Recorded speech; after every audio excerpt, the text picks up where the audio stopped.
About a year ago, I did a video on the first ROG Evangelion lineup, which was basically a bunch of high-end ROG products dressed up in the Neon Genesis Evangelion theme. And I really do suppose it was popular because this year they're actually following it up with this new ROG Evangelion 2 series. And while the first one definitely felt a bit more experimental, so they can see if people would pick up on it or not, this time around it really feels like they just went all out. So let's check out these new EVA-02 parts one by one, and let's see how it all performs when you put them all together. Let's begin. For those of you that don't know it, Evangelion is an anime that aired in the mid-90s and it stopped after 26 episodes, but it made a huge impact in the anime world, it created an enormous fan base, and it managed to just stay extremely popular over the years, actually with the last movie coming out in 2021, which is decades after the original aired. ASUS is only going for their most high-end products for this theme, which does make sense because each EVA-02 part will cost more than the respective base part. And since this whole lineup is called EVA-02, the whole theme is mostly red with a little bit of orange, just like the EVA-02 from the series. They went with their ROG Hyperion case, which is just massive, and even the regular black version already stood out from the other high-end cases on the market, while this EVA-02 version looks even more impressive, in my opinion.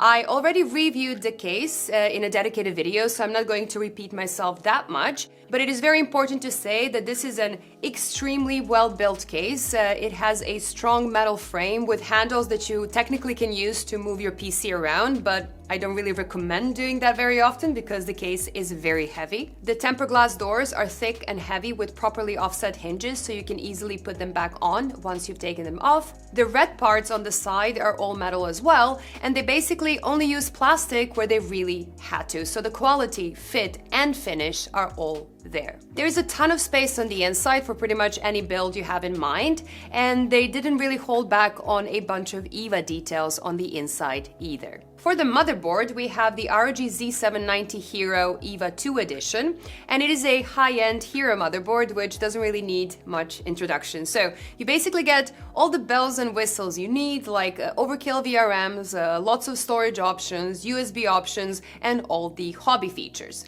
The only difference from the base Hero motherboard is the color. So this one is red, it has Asuka on the I/O cover, and the heatsink and chipset covers are replaced with EVA ones as well. To perfectly match this motherboard, I have Intel's new i9-14900K, and since the i9 runs very hot, it also needs a big cooler. So to cool it down, I have the Ryujin 3 EVA model, which is a big 360mm all-in-one cooler with the latest Asetek pump and a big 3.5-inch display on top. They even included some specific EVA-themed effects to show off on the display, and the fans of the cooler are also red.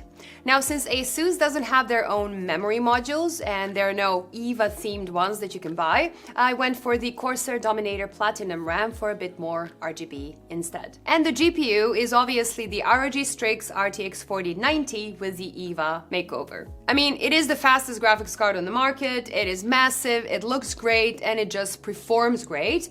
And it might be an overkill for some smaller cases, but since this case is so crazy large, a nice oversized GPU like this one just fits really well. I have the HerculeX GPU holder with some nice extra EVA details as well, and to power the whole system up, I have the 1000 watt ROG Thor EVA Edition power supply.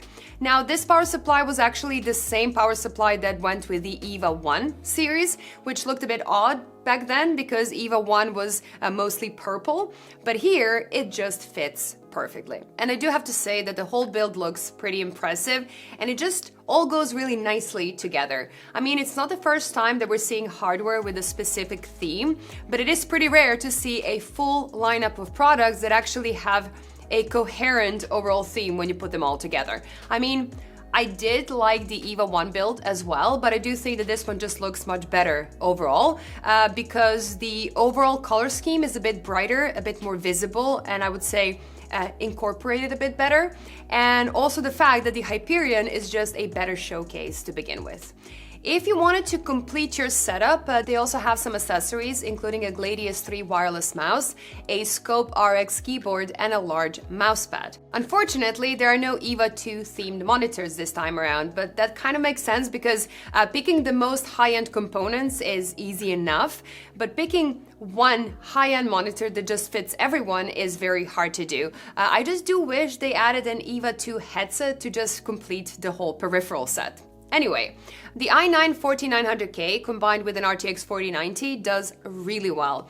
Even on 4K resolution without any upscaling, not a single game ran poorly. You should expect to see 60 FPS or more in the latest and heaviest of titles, or 100 FPS or more in just about everything else. And then even more so if you use the LSS, which you should do on 4K resolution anyway. If you prefer to play on 1440p, it is pretty much 144 FPS or more in every game, except for CPU-bound games like Microsoft Flight Simulator, for example, or Starfield, that simply don't run higher than what you see here.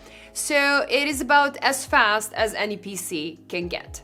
Looking at the thermal performance, in a CPU-only workload, the CPU itself does get hot because an i9-14900K uses a ton of power if you let it. And if you don't manually restrict its power use, it will basically push whatever cooler you put on it to its very limits, which is around 360 watts for this Ryujin 3 right here. And just to show how overkill the Hero's VRMs are, with 360 watts on the CPU, they only hit around 50 degrees Celsius.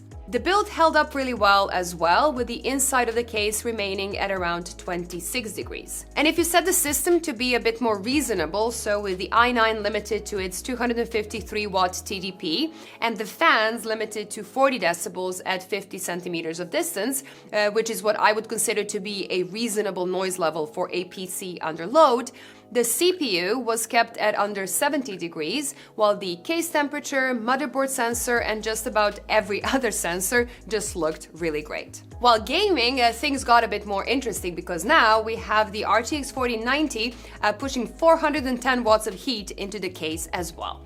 And it still held up really well with low 60s on the GPU cores and roughly 70 on the hotspot and memory, which is completely comfortable. And while gaming, the CPU was only running at around 50 degrees and using 140 watts of power. And the case itself did well too. Now, typically a case air temperature of under 40 degrees is a nice goal to set.